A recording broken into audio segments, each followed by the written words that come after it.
திருவிழா கால வளையல் கடைகள் கூட உன் வருகையின்றி என்னை அருகில் அழைக்கவே இல்லை. எப்போதும் பூ வாங்கிட்டு போங்கப்பா என்று அழைக்கும் பாட்டி கொஞ்சம் மாற்றி, தம்பி அந்த பொண்ணை கூட்டிட்டு வரலையா என்கிறார்.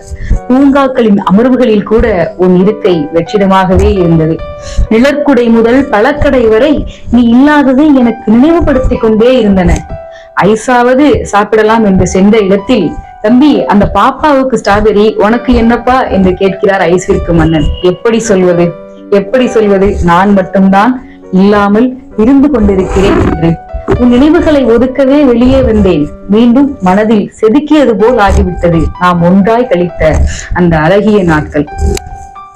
நீ இருந்தால் அங்கு நானும் இருப்பேன், நான் இருந்தால் அங்கு நீயும் இருப்பாய் என்று எல்லோரும் அறிந்திருக்கின்றனர் உன்னை தவிர. எப்போதும் இல்லாமல் திடீரென என் தோளில் வந்து அமர்ந்தது ஒரு சிட்டுக்குருவி. சிரிக்கவும் முடியவில்லை, ரசிக்கவும் முடியவில்லை உன் தலை சாய்தலை தவறவிட்ட என் தோள்களால். இறுதியாக என்னை மாற்றியதை போல் நான் ஏற்றவிருந்த கவிதை புத்தகத்தின் தலைப்பையும் மாற்றிவிட்டாய். உன்னோடு நான் என்று எழுத இருந்தேன், உன் நினைவோடு நான் என்று ஏற்ற வைத்து விட்டாய்.